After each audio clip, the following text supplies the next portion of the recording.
Hello, ladies and gentlemen, and welcome back to the DNA Sports Talk Show here on the Warrior Network. I'm Davis Gregory, and with me, as always, is Mr. Andrew Cross. And today we're going to be going over some college basketball as we're about to enter the conference tournaments coming up. Only one regular season game remains for these teams, as I believe some will play Wednesday night, some played last night on Tuesday, but it'll all finally be wrapped up on Saturday and Sunday this weekend, and then we will get into the conference tournaments and then the big dance in the middle of March as well. So we will be going over three major conferences right now. They're really lighting it up. ACC, Big Ten, and SEC playing some really fantastic basketball. And we'll just go down the line. Start with the ACC so far. So Zion Williamson, the report came out that it was only a knee sprain when his foot went through the shoe. So that is fantastic news, not only for Duke, but for college basketball fans as a whole, because he's going to be a really fun player to watch come tournament time. And with him coming back, I think Duke can start getting ready for that ACC tournament, but they're going to have to build that chemistry up again and start, feeling each other out again, because they haven't played with Zion in a good amount of time in a couple games. So, Andrew, let me get your take on that. How do you think this Duke team can pick this up and come together again once Zion comes back and be ready for the tournament? I mean, it depends, because they've totally changed. Like the two separate teams, when Zion plays and when Zion doesn't play, they get blown out by UNC. They lose to Virginia Tech when Zion's not out. He's such a good rebounder, a good defender, and it all just becomes centered on how R.J. Barrett and how Cam Reddish shoot the ball, that's just a compliment to Zion when Zion plays. They're a lot better because of that shooting, but when that shooting becomes their primary focus, I mean, R.J. Barrett, they beat Wake at the buzzer last night. R.J. Barrett went like 9 for 21, scored 24 points, like 6 to 13 at the free throw line. And they beat Wake Forest at home. And Wake Forest is a struggling team. And I don't think this Duke team, without Zion, they're not a Final Four team at all. Because they don't have a rebounder, they don't have an interior defender. And when guys like Marquise Bolden get in foul trouble, I mean, who are you going to go to man the middle and get those big boy boards and blocks? But UNC, University of North Carolina, and Virginia are in peak form right now. UNC coming off big wins against Miami. They won by 30, and Miami's a good team. I think they're a tournament team. And then, obviously, the blowout over Duke. Virginia, they have lost twice to Duke, and they weren't really close. They were kind of close games towards the end. Right. Duke pulled away at the end. But I think those two teams, when they are the best they can be, no team can beat them. Because the way North Carolina was running on the fast break, shooting the basketball at Cameron Indoor last week, I mean, it was lights out. I don't think there's anyone in the country, North Carolina, when they get it all right, when everything clicks for North Carolina, there's not a team that can beat them. I truly believe that too. UNC, of course, they weren't really making a lot of noise at the beginning of the year, but then they started making some noise here down the stretch. And I think UNC and Virginia are probably that championship matchup in the ACC. When that tournament gets to start up, I would think those two would be the favorites to play in the championship game. Duke, though, again, as you mentioned, one more matchup with UNC, I believe this Saturday as well. Going to be a huge game for both teams. We know from this rivalry anyone can win that game. And I think UNC is going to win that game. I know that Duke still has some firepower, but still without Zion and everything. And UNC is a very good fundamental team. Their history is just a very good fundamental team with a lot of experience.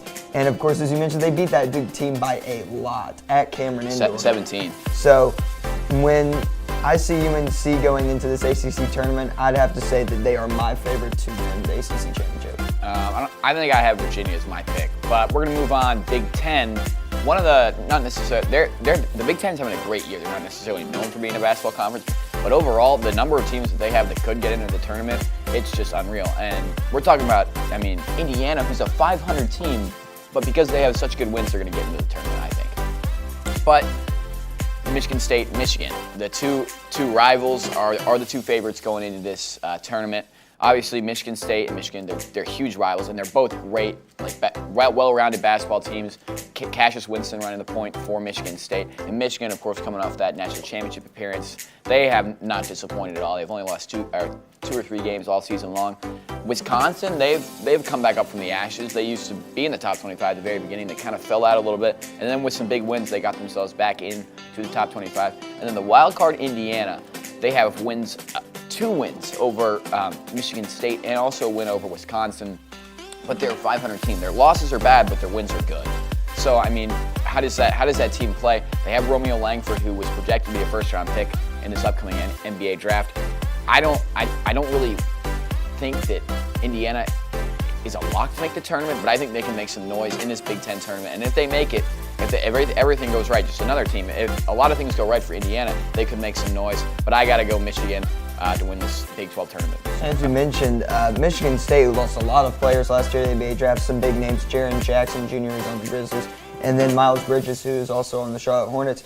But got to give a huge amount of credit to Tom Izzo, the coach of the Michigan State Spartans. Fantastic coach, and he's gotten this team in a position where they can contend in this Big Ten tournament. Now, finally, finishing off for today's episode, we will be going into the SEC with 3 teams at the top of the conference: Kentucky, LSU, and Tennessee. It will come down to Saturday to see who will get that that first seed. Tennessee goes up against Auburn at Auburn, and then LSU has a matchup against Vanderbilt. They have Vanderbilt at home on Saturday, and we're recording this on a Wednesday. So LSU will play on Wednesday against Florida at Florida. So that's gonna be a tough game for them. And they play at Vanderbilt. Vanderbilt's one of the worst teams in the SEC, so I think that's probably a guaranteed win for LSU. It's senior night, and it's in Baton Rouge. But LSU, they've had big wins over both Kentucky and Tennessee. They own all the tiebreakers if it ends in a tie. But I think Florida could give LSU some trouble, but I think the best rounded team is Tennessee, obviously. The most talented team is Kentucky. But LSU, they're the team that can give some, I think top tier teams some trouble because of their length. They basically run 2 centers and 2 point guards and a small forward in their starting 5, and they're very dangerous. Tremont Waters is SEC Player of the Year candidate. Naz Reid is a projected first-round pick, and then Tennessee, led by Grant Williams and Admiral Schofield. They blew out Kentucky on their home floor, got a convincing win against a good Mississippi State team on Tuesday night for senior night, and they have arguably the best offense in the nation as well. And their defense isn't bad either. Right, and Tennessee will go down to the Plains, as I mentioned before, to play Auburn. Auburn in a 3-game winning streak, I do believe, beat Alabama last time. They were down by 13 at Alabama and came back and won that game 66-60. And also Tennessee, as you mentioned, beating Mississippi State. It's going to be a very fun game down on the Plains on Saturday. However, I do think Tennessee will take that. And if LSU, of course, I think they will beat Florida and they will beat Vanderbilt. I think LSU is going to get that 1 seed, but a very interesting championship matchup would be LSU versus Tennessee for all the marbles in Nashville. And don't forget about Kentucky. I mean, they're star-studded as well. They just have underperformed of late. We forget this Kentucky team. They beat North Carolina. They've beaten a bunch of good. They blew out Tennessee, and I don't think they're going to get the 1 seed. But the 1 seed is key in this SEC tournament because the 1 through 3 seeds are all top 10 teams in the AP poll. The 4 seed is South Carolina, who's a 500 team. So you want to get that 1 seed if you're LSU, so you not necessarily have a lock to make the championship game, but you can still play a bad game and make the championship game if you're LSU. But watch out for Kentucky. They've obviously won 4 SEC tournaments in a row.